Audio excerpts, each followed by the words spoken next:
ذكر ثلاثيه الابعاد، ولكن اقصد بها ثلاثيه الابعاد هي التي تخرج بره حدود الشاشه ثلاثيه الابعاد. لا اقصد 3 دي دايمنشن اللي هي المقصود بها اللي هي 2 دي او فيرتشوال 3 دي، لا انا بقصد بيها تخرج بره الشاشه. يمكن الفكره ديت جات لي كان في سيمينار كان معمول مع بعض الزملاء من خلال علاقتي لدراستي في الخارج في المانيا. كان السيمينار هو احنا عايزين ايه من اختصاصي تكنولوجيا التعليم، وكان داير الحوار بين مجموعه من الزملاء، وده كان فريق عمل موجود وكان قاعد بنتحدث عن جزئيه غايه في الاهميه، وده اللي بيتكلموا عنها الالمان، ان هم حاسين ان هم مقصرين جدا كمتخصصين في مجال تكنولوجيا التعليم عن تناول المستحدثات، وحاسين ان الامريكان معديينهم كتير جدا بالمقارنه باوروبا، وحاسين ان التكنولوجيا كلها بتخرج من مكانين، حتى لو كانت بتخرج من امريكا فهي مصدرها اليابان، الا ان في الحقيقه اللي بيعملوا الريكلام او الادفرتايزنج على مستوى العالم هم الامريكان. حضراتكم عارفين لو عندهم سندوتش همبرجر بدولار بيتعمل له ب $10 دعايه، بينما اوروبا بتختلف في ذلك كثيرا.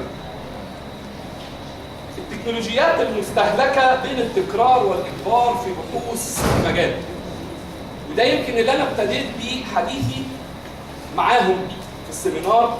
قلت لهم انا ملاحظ ان في تكرار في البحوث وفي المتغيرات لحد مش توارد افكار، لا ده كوبي بيست، نقل بالمتغيرات المستقله والتابعه وكل حاجه موجوده. طيب ما هو اذا كان الهدف من البحث ان انا احقق 1 2 3 والهدف احصل على الدرجه، يبقى اختلف حاجه مهمه خالص. انما احنا في مجال تكنولوجيا التعليم ان نجعل من التعليم متعه، يعني الواحد يبقى كده قاعد يتعلم وهو سعيد، ودوت اللي احنا بنسعى عليه في البيئات التعليميه التقليديه، ان نجعل من التعليم متعه. كيف؟ وهي تكرار بصفه مستمره. وده يمكن اللي سعيد بيه جدا ان الاساتذه الكبار في مجال تكنولوجيا التعليم خايفين على المجال. يعني لما بنتكلم باستاذ الدكتور محمد او الاستاذ الدكتور محمد عطيه خايفين هي الخوف جاي ان كل واحد من جواه عنده ضيق، ان البحوث شبه بعض، وان كل واحد بيشتغل في مجال التصميم التعليمي بياخد من ده وده، والناس والولاد اتحولوا لايه؟ هو ما هنا في الاخر مش بيديني ماستر او بيديني PhD. ايه الجديد؟ هو دوت اللي انا عايز اتناوله في الورقه دي. الطفرات المتعدده لتكنولوجيا المعلومات خير عون الاخذ بيد المعلم والمتعلم اذا احسن توظيفها. ودي شغلانه اختصاصي او المسؤول او اللي بيعمل في مجال تكنولوجيا التعليم، لان لا اخفي على حضراتكم في الخارج تكنولوجيا التعليم هي اساس. انا لا اقلل من شان اي تخصص في مجال التربيه، انما تكنولوجيا التعليم هي اساس اي عمل في مجال كريكولم او كل حاجه كلها بتستند على تكنولوجيا التعليم. في البحث طبعا ثم التطبيق ثم التعميم. توظيف المستحدثات لا يقتصر على الاستخدام فقط او البحث عن افضل المتغيرات البنائيه لهذا المستحدث او اختيار افضلها، ولكن الجزء الهام وهو الربط بالنظريات النفسيه وعلم النفس المعرفي على وجه التحديد. نحن لا يمكن ان نغفل ان انا لما اكون عايز اروح انقي بدله لازم انا اللي اروح، فما بالك لما انا اكون عايز اكلم واحد عن موضوع تعليمي وانا ما شغلنيش قوي ايه هي مواصفاته ولا جوانب الذكاءات المتعدده اللي فيه ولا الاساليب المعرفيه الاتيتيود الاستعداد، ما شغلش نفسي. لا ده جزء مهم جدا، وبالتالي فانا اي حديث عن مستحدث لابد ان اربطه بهذا المجال. تكنولوجيا الهولولينز وهولولينز جزء منها جاي من هولو، هي تكوين وهمي للشكل، وجايه جزء منها من الهولوجرام. الهولوجرام هي تكنولوجيا رؤيه الاشياء ثلاثيه الابعاد في الفراغ، ولكن ما يفرق الهولوجرام عن الهولولينز ان كل شيء ثلاثي الابعاد في الهولوجرام يرى امام العين، ولكن الهولولينز جزء يستكمل امام العين وجزء يمثل داخل المخ. جزء امام العين وجزء يمثل في جزء من خبره سابقه ويستكمل داخل المخ. اذا هذه التكنولوجيا تكنولوجيا جديده ترى من خلال العينين، وطبعا حضراتكم عارفين الفكره اللي قايمه على فكره الشيء المجسم يرى نتيجه للمسافه اللي موجوده بين العينين، وكل عين بترى من جانب ما لا تراه العين الاخرى، وبالتالي بيتكون الشيء امام الشخص ثلاثي الابعاد. انها تكنولوجيا ويرابل قابله للارتداء، يعني زي النظاره، زي التسويره، زي حاجه فيقول لك عليها دي تكنولوجيا قابله للارتداء. تكنولوجيا اخرى نفس التكنولوجيا برضه انها بتعتمد على 3 دي ستيريوسكوب. ستيريوسكوب حضراتكم عارفين لو نرجع لتاريخ زمان ده 1680 اللي هو برضه كان عباره عن جهاز برضه الواحد بيشوف اللي بيشوف العين اليمين وبيشوف العين اليسار وبعدين يتكون ما بينهم فتتكون هذه التكنولوجيا.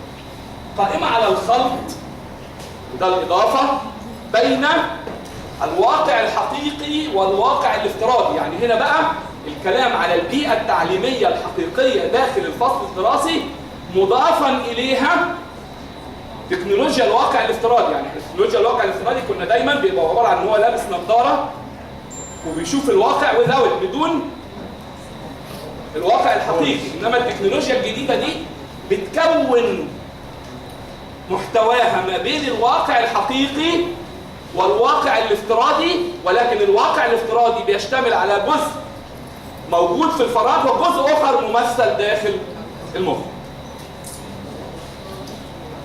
زي ما حضراتكم عارفين اللي هو الميكسد رياليتي اللي هو بيسموه الواقع المختلط، ودي تكنولوجيا حضراتكم لو دخلتوا كتبتوا الكلام ده هتلاقي فيه بحوث واوراق عمل كتير جدا ظهرت في السنتين اللي فاتوا دولت على الواقع المختلط. شايفين كده حضراتكم هو بيبتدي من اول الفيرتشوال انفيرمنت، من اول خالص اللي هو البيئه الافتراضيه، وفي سيكونس هو مش متقسم بالظبط كده، هو مش 4 بالظبط زي الفيلد بيلدر والفيلد، لا هو متقسم بالتتابع اللي حضراتكم زي ما انتم شايفين لغايه ما نوصل للريال اللي هو الواقع او البيئه الحقيقيه اللي هي الفصل. شكل متكامل، تكنولوجيا الريالين شكل متكامل بين الواقع الحقيقي والافتراضي، مستقله بذاتها اذ لا يتطلب ربطها بهاتف ذكي او كمبيوتر. يعني معنى كده ان هذا الجهاز اللي هوريه لحضراتكم هو جهاز لا يتطلب ان يتصل بالكمبيوتر ولا يتصل معايا موبايل ولا حاجه، لا ده هو موفر جوه كل التكنولوجيا جواه. يعني جواه يونت صغير كده زي الفلاشه بتبقى موجوده في الجزء في الجنب، بيتوصل طبعا وايرلس، ممكن تتوصل عن طريق النت، تتفرج على كل حاجه، تشاهد كل شيء على هذا الجهاز. مصممه هذه التكنولوجيا امام العين على هيئه نظاره بداخلها معالج. خدوا بال حضراتكم، نظاره هي مش نظاره، هي جهاز شكل نظاره، معالج وذاكره عشوائيه وذاكره تخزين، وايضا معالج رسومات اللي هو الجرافيكس خاص بمعالجه اجسام الهولوجرام التي يراها المستخدم. تحتوي على سماعه تنقل الصوت المستخدم على هيئه مجسمه. حضراتكم عارفين ان في انماط للصوت، الاونو والستيريو وال5.1 وال12.1 اند سو اون. الامكانيه لغايه دلوقتي متوفره ان هو يوفر لك بيئه افتراضيه صوتيه كامله في المحيط اثناء انغماسك في هذا الواقع المشارك بين الواقع الحقيقي والواقع الافتراضي، وكمان بيوفر لك من خلال هذه السماعه انك انت تسمع من اكتر من مصدر فيوحي لك بالواقع الحقيقي اللي كمان ممكن ما يكونش متوفر في الحقيقه. ده شكل تقريبا هولينس او شكل نظاره الهولينس هوريها لحضراتكم. دي طبعا فكره الهولينس عشان ايه؟ هي فكرتها بسيطه جدا، ويمكن انا تناولتها في الجزء الخاص بالرسوم المتحركه قبل كده، اللي زي ما حضراتكم عارفين اللي بتشوفوا العين اليمين غير اللي بتشوفوا العين الشمال، وبالتالي المسافه ما بينهم اللي هو تقريبا 6 سم ونص هم دول اللي بيشكلوا ان احنا بنحس بالدب او العمق اللي بيحصل في الموقف اللي احنا بنعيشه حاليا دلوقتي. وطبعا ده الفكره اللي قايمه عليها عشان الوقت. لو جينا بصينا هنا هنلاحظ هنا في اجزاء كتير جدا، انا بس عشان ما فيش موت مش هعرف اشاور. في اجزاء كتير جدا هتلاحظوا هنا مثلا ده في كاميرا موجوده اهي اللي هي الار جي بي، الريد والجرين والبلو الخاص بالكاميرا دي بتنقل كل بس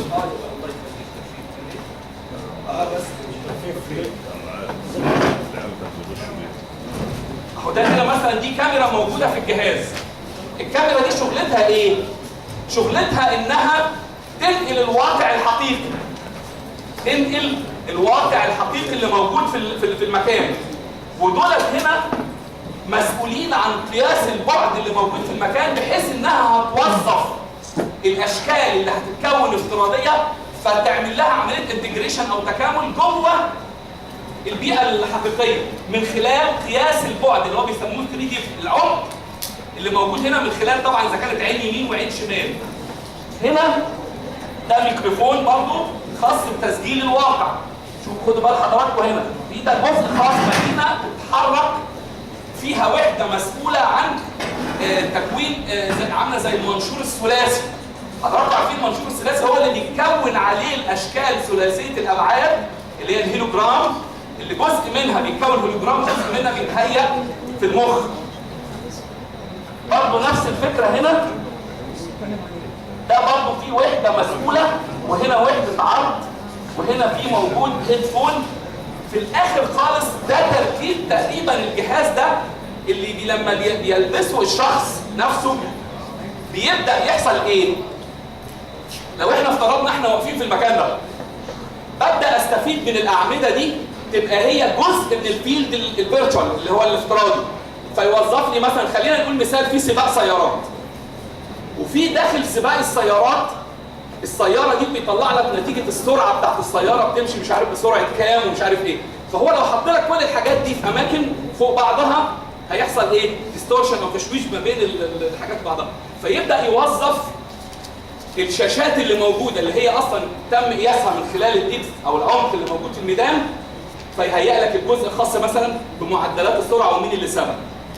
مش عارف الجزء الثاني مهيئ لجزء ثاني داخل السبق، الجزء الثاني مش عارف معلومات عن المتسابق فلان، بحيث ان في الاخر بيوظف لك. لكن الاضافه الجديده بقى ان الحاجات دي كلها 3 دايمنشن، الحاجات دي ثلاثيه الابعاد، بحيث ان الشخص ممكن يمشي في الفيلد نفسه، يمشي جوه البيئه الافتراضيه ولكن على اسس واقعيه، على حاجه موجوده فعلا، وهو وظف ادي مثال هنا. يعني هو مثلا هنا بيبص على من خلال النظاره، هو شايف التوظيف بتاع القلب الانساني نفسه خارج من بره الشاشه، مش موجود، مش ثنائي الابعاد ولا 3 دي ان 2 دي، لا ده 3 دي ان ايه، في واقع حقيقي. نفس الفكره. ده طبعا جزء خاص شويه خاص بقياس الحركه اللي بتتم بين البيئه الحقيقيه والافتراضيه. ودي تكنولوجيا طبعا السراوند ساوند اللي انا اتكلمت عليها في المؤتمر اللي فات، اللي هي كان لسه ما ظهرش اللي يوظف السراوند ساوند اللي بيسموه الويب المحيطي، ازاي يقدر يوظفه مع ال 3 دي عشان يخلق بيئه جديده. وزي ما حضراتكم شايفين هنا الشخص ده اهو ابتدى يظهر اهو قدامه، ده جزء من المجال، ابتدى يظهر على شاشه، هو ابتدى يوظف الشاشه دي، ابتدى ياخد هنا شاشه. خدوا بال حضراتكم ممكن تبقى شاشه مش موجوده حقيقي، انما تظهر في الفراغ، فيقدر في الفراغ يتحكم فيها. طبعا انا ده هينقل لي الحاجه في مجال التعليم. طب هو الحاجات دي ليها علاقه بالنظريات النفسيه؟ طب واحد يقول لي ده في جزء هيتعلق بايه؟ نظريات التلميحات، وباعتبار كل ما بتزيد التلميحات كل ما يبقى في فرصه للمتعلم انه يكتسب معلومات. اقول له فعلا، لكن في نظريات حاجه اتكلمت عن العبء المعرفي والعبء الادراكي. يبقى اذا هنا لازم نتكلم على النوع ده من التكنولوجيات الجديده، لازم تتناولها من خلال نظريات علميه اكدت على صحتها. وبالتالي هنا ده يبقى لعبه ايه؟ الباحث. ان لو تناول تكنولوجيه زي دي وجه راح عاملها على انها فيها مجموعه متغيرات بنائيه جوه التكنولوجيا نفسها، ان يتفق او يختلف اثناء مناقشه النتائج مع نظريه، او يختلف مع نظريه ثانيه، ما يتفقش مع احمد وعلي وابراهيم ويختلف مع سيد وعلي لا، ده مش موضوعه خالص. وبالتالي في هنا تعدد طبعا النظريات اللي تناولت الكلام ده. في نظريات كتير طبعا انا اشرت اليها طبعا في الورقه، ان شاء الله هتبقى موجوده.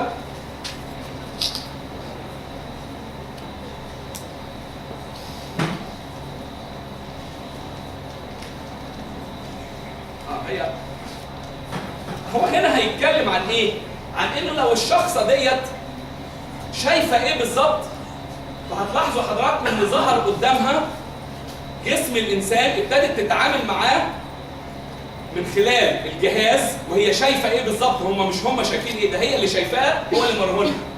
ابتدت تدخل جوه الفيلد بتاع، اذا كان في لايرز موجوده لشكل جسم الانسان من الخارج، ابتدت تعمل عمليه توزيع لما داخل جسم الانسان، ابتدت تتكلم على جزئيه معينه ممكن الطالب يكون عايز يفهمها او المدرس عايز يفهمها للطالب، ممكن على فكره هو يكون في بلد وهو الثاني في بلد ثانيه خالص. ابتدوا يتكلموا على جزء معين مثلا العظام وما شابه ذلك. زي ما حضراتكم لاحظين ان هو ده في الواقع الحقيقي وجزء منه افتراضي. يعني جزء منه هو واقف انما بيشارك في الواقع الحقيقي جزء منه افتراضي، وبيبدا يتعامل. البنت دي ابتدت تتعرف ويقول لها انواع العظام دي كذا، والعظام مش عارف الفخذ كذا، وعظام كذا، وعظام كذا، وهي عاشت وابتدت تلاحظوا حضراتكم ايه؟ ابتدت تتكلم. وممكن كمان يبدا يدخل حد من سيمينار تاني يبدا يتكلم على الجزئيه دي ويختلف على الحاجه العلميه، مش عن موضوع الفيرتشوال رياليتي او الرياليتي، لا ده بيتكلم على حاجه علميه، فيشاركوا كلهم في كما لو كان في كونفرنس بتوين بين ده وده، فيحققوا الاهداف. زي ما حضراتكم شايفين هنا كده ابتدى يتناول جزء مثلا في القلب، ابتدى يقول لها مش عارف ايه لو المريض عدد، هنا بيقول لها عدد دقات القلب لو المريض كذا، لو حصل له اجهاد مش عارف يبقى كذا، مش عارف شكل القلب بيبقى كذا. الحاجات دي كلها بتخلي الشخص يعيش. واحد يقول لي هي الحاجات دي تقدر تتوفر؟ ده ثمنه $7000 مش غالي. ما هو خدوا بالك حضراتكم، هو دلوقتي طبعا رخص. انا وقت ما نزلت الكلام ده كان من حوالي يمكن 5 أو 6 شهور، وصل دلوقتي تقريبا حوالي يمكن 5 وي. طب ما هو مش شخص بس اللي هيستخدمه، ده هيستخدم لاكثر من شخص وفي اكثر من مكان و التكنولوجيا على فكره مش غاليه اذا قيست باهميتها وتوظيفها. هو الجهاز في حد ذاته مش غالي، هو غالي لو واحد بس اشتراه، انما لو استخدم في حسن استخدامه ووظف جيدا هيكون النتيجه زي ما حضراتكم شايفين. طبعا هنا بيستعرض يقول لك ان بس ما بيدخلش في مجال الطب، ده بيدخل في مجالات كتير جدا على مستوى العمليه التعليميه، وبالتالي يوظف خير لو احسننا توظيفه. وبالتالي هنا هيبقى في دمج ما بين البيئه الواقعيه اللي موجوده في واقعنا الحالي والتكنولوجيا الجديده، ويسمى بعد كده الواقع المختلط بين البيئه الحقيقيه والبيئه الافتراضيه. وشكرا جزيلا.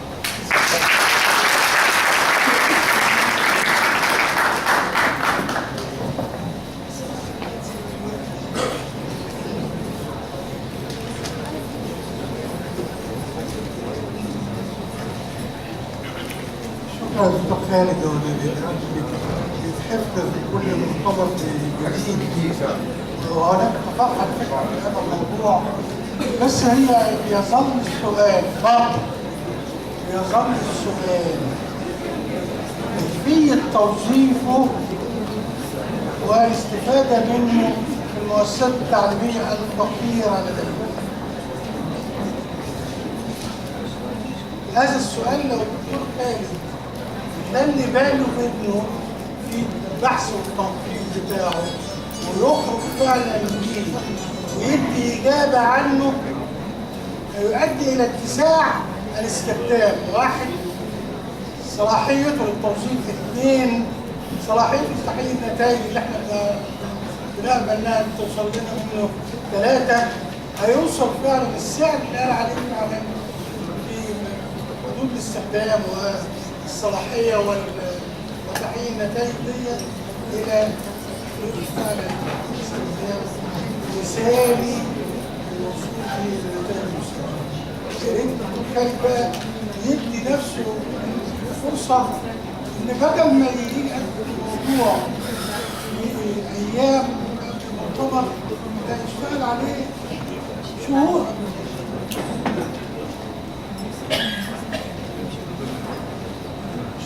شكرا دكتور. دلوقتي في فرصه للاسئله 10 دقائق. محمد متفق 10 دقائق. كل واحد دقيقتين يعني. الدكتورة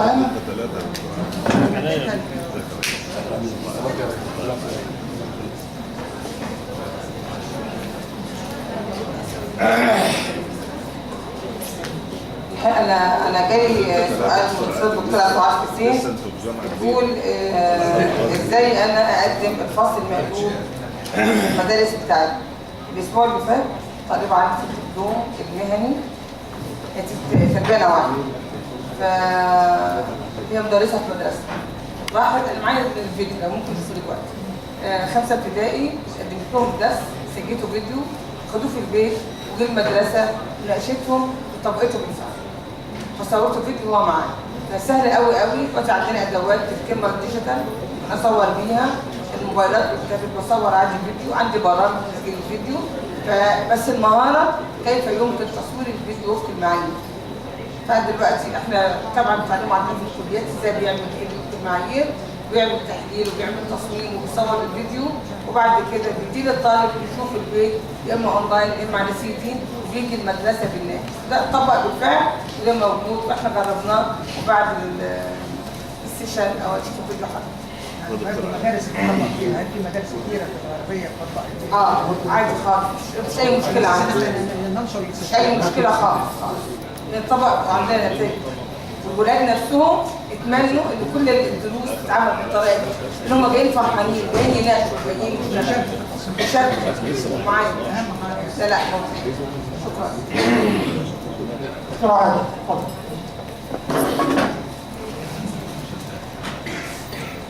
شكرا سعاده الرئيس على الخاصه وشكر الزملاء. بدايه دايما الاستاذ الدكتور خالد فرجون نحييه على هذا العرض المتميز، بياخدنا زي ما حضرتك قلت في خيال، في حاجه جميله كلنا بنتمناها. عاوز اقول للدكتور خالد ان في كندا في بعض المدارس المتميزه استخدموا تكنولوجيا الهولوجرام وصوروا بعض المعلمين المتميزين في تخصصات نوعيه معينه ودخلوها بقيه الفصول اللي ما فيهاش نفس المعلم المتميز. انا بقول الكلام ده عشان لو فكرنا ان احنا ممكن نعمل الكلام ده في مصر ونصور النهارده وجود معلم متميز اصبح عمله نادره. والنهارده الناس كلها بتسيب التعليم الرسمي وبتجري حواليه المعلم في وجهه نظرهم هو المعلم المتميز. لو فكرنا ان احنا ناخد هذه التكنولوجيا في احد المدرسه واحده، ممكن نشوف معلم متميز نصوره بشكل ثلاثي الابعاد ونخليه هو اللي يعرض، والمعلم الاخر الفصل الثاني يكون اسيستنت ليه. دي رقم واحد. رقم اثنين، لما اتكلم عن الثمن الدكتور خالد، ثمن التكنولوجيا او ثمن الجهاز، عايز اقول لحضرتك في الان بعد غائب عندنا في تكنولوجيا التعليم في الخطه اللي هو معيار العائد التعليمي مقابل التكلفه الاقتصاديه. نتمنى يا سعاده الاستاذ الدكتور محمد بيه والزملاء الموجودين ان احنا نخرج خارج مسار البحوث التجريبيه او شبه التجريبيه في التكنولوجيا. لا، التكنولوجيا مش قاصره فقط على البحوث التجريبيه، لكن ممكن احنا ننظر ايضا بنظره مختلفه على بحوث العائد التعليمي والتكلفه.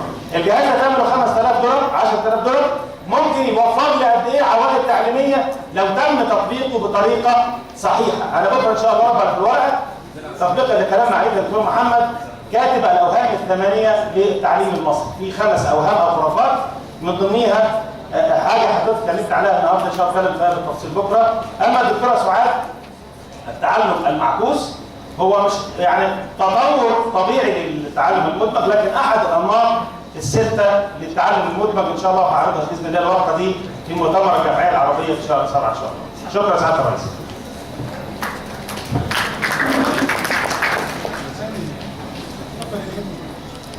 يا مساء الخير.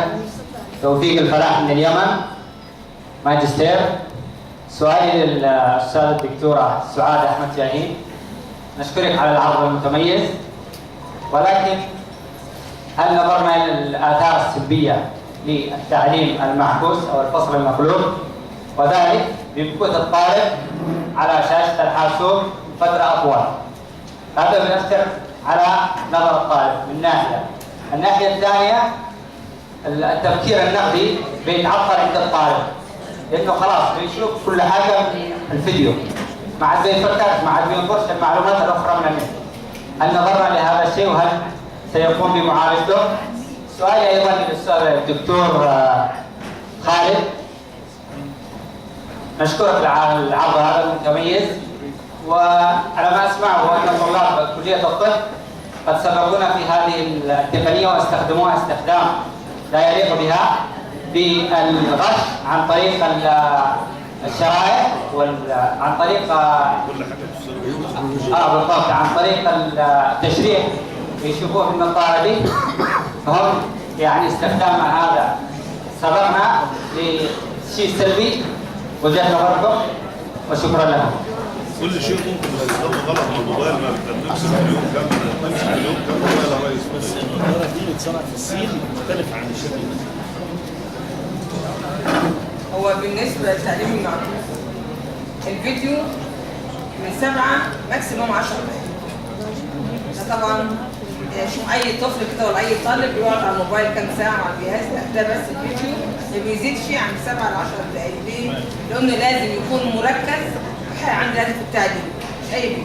لما انا اشوف الفيديو في البيت اللي المعلم سجله للدرس بتاعه لمفهوم معين لعمليه معينه، وبيجي في الكلاس او بيجي في المحاضره او في الفصل بيناقشني في المفهوم اللي هو قراه. لما بيبدا يناقش انت عارف مستويات الفيديو ان عندي القاعده العريضه التذكر وبعد كده الفهم وبعدين التطبيق. الفهم عندي بيشمل ترجمه وتفسير وتنبؤ. ماشي؟ فانا باخد المعلومات اللي انا اديتها له ديت وابدا افسر له حقائق. لو انا اعتمدت بس على الفصل مش هقدر اديله كم المعلومات دي، لكن بيجي له اوريدي هو شاف الفيديو، شاف عنده يعني باك جراوند من المعلومات، وانا ببدا عاوزه اوصله لمستويات اعلى من ان هو يحفظ ويسمع وبس، قد انا عاوزاه يفكر ويستنتج ويحل مشكلات لمستويات ابعد من الحفظ والتسجيل. واحنا طبقناه بالفعل وقسنا عليه المستويات فعلا جاب نتيجه. اشكرك.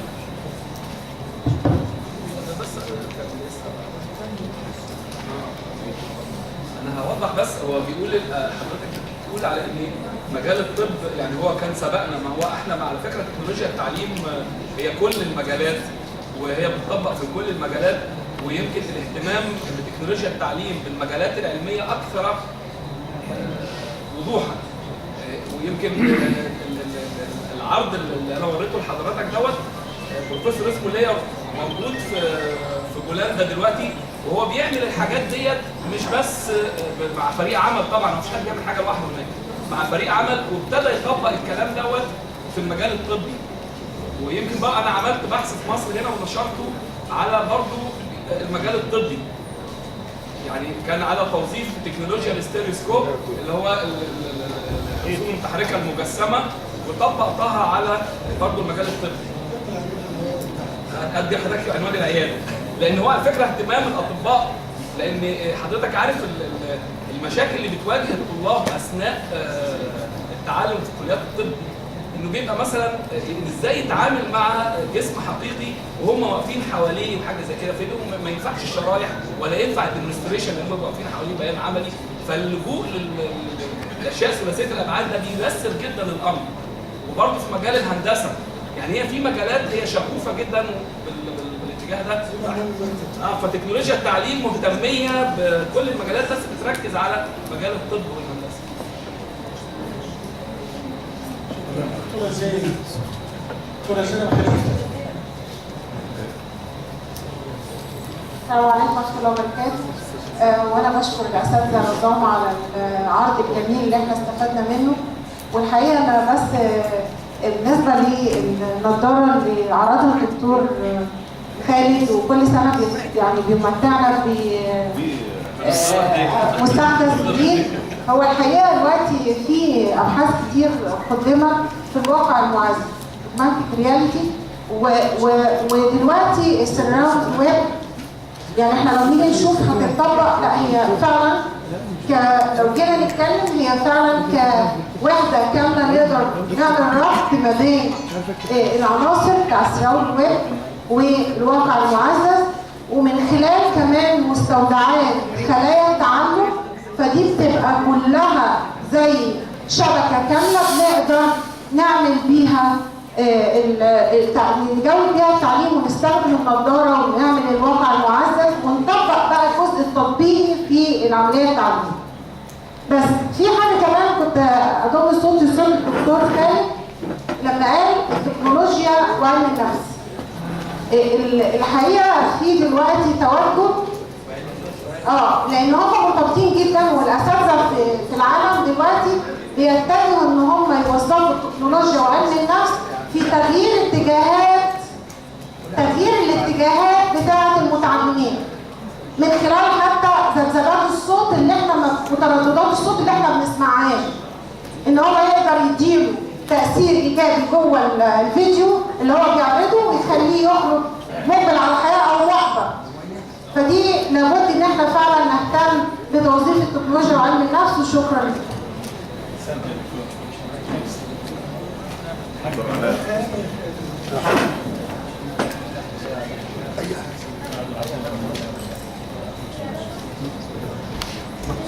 الدكتور هاني محمد الشيخ، كلية التربية النوعية جامعة الفيوم.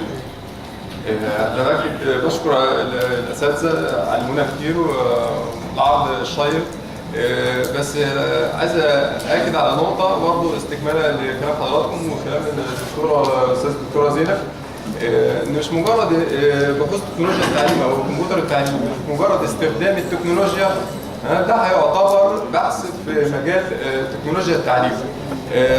وهذكر برضه مثل الدكتوره سعاد قالته ان البنت لما غلطت في كلمه ذره وهي ذره، هو ده جاي منين؟ من عنصر مهم جدا في بناء منظومه التعلم المقلوب اللي هو التغذيه الراجعه. فاحنا في بحوث تكنولوجيا التعليم اللي بتتناول تكنولوجيات معينه لابد ان احنا ناكد على عناصر بناء التكنولوجيا ديت، زي مثلا تعلم المقلوب، ايه العناصر بتاعته؟ لو قلنا ان هو الفيديو، فهي ايه هو الفيديو او تعيير الفيديو المناسب لبيئه التعليم المقلوب؟ وهل هو مختلف عن بالظبط؟ وهل هو مختلف عن اي فيديو تاني ولا لا؟ ايه دور المعلم؟ ايه دور الطالب؟ ايه التغذيه الراجعه المناسبه؟ ايه الارشاد والدعم وانماطه والتوجيه المناسب لبيئه التعلم المقلوب؟ هي دي المتغيرات اللي احنا لابد ان احنا نهتم بيها في بيئه التعليم المقلوب، مش مجرد الاستخدام للتعلم المقلوب. تمام يا دكتور. برضه بالنسبه للدكتور خالد هولولينز، اعتقد ان اهم متغير بالنسبه لنا ان احنا ممكن نهتم بيه في بحوث تكنولوجيا التعليم كميه التفاصيل المتاحه ليا اللي انا اقدر اشوفها من خلال برنامج مثلا الهولولينز هتكون ازاي؟ كميه التفاصيل قد ايه؟ وهل هي مناسبه لفئات معينه ولا لا؟ الطلبه. فدي نظريات كتير بتوضحها حضرتك وحضرتك افضل بيها، بس مش تاني باكد ان احنا مش مجرد استخدام للتكنولوجيا هو ده يعتبر بحث في تكنولوجيا التعليم. لازم نستخدم ناكد او نتناول المتغيرات اللي بيها تؤدي الى زياده فعاليه التكنولوجيا. شكرا. لا بس انا عايز اشير هناك فرق بين البحوث التجريبيه على حد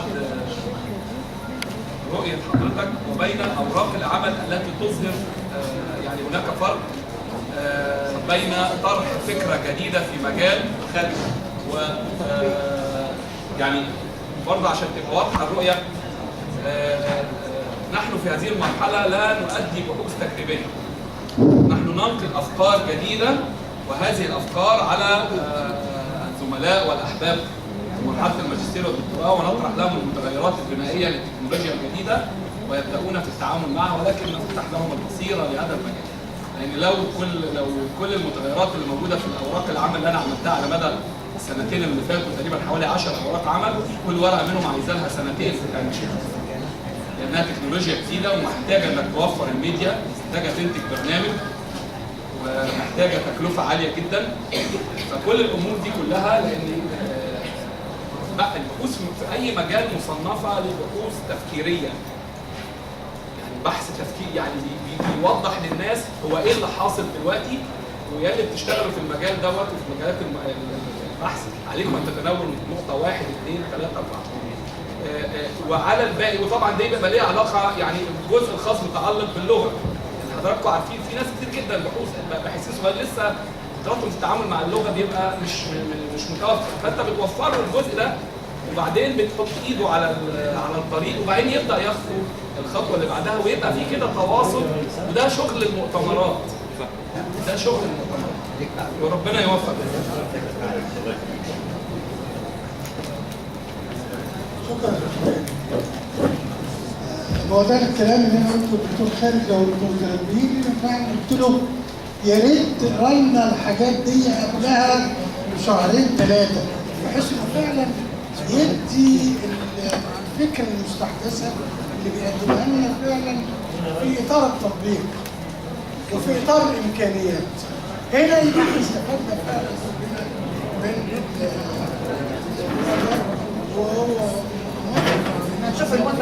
شكرا لحضراتكم لحسن الاستماع ماليش دعوه. شكرا دكتور محمد، شكرا للساده الزملاء، وشكرا لاعضاء الجمعيه على هذا الجهد المتميز في الاستقبال والتوظيف. شكرا.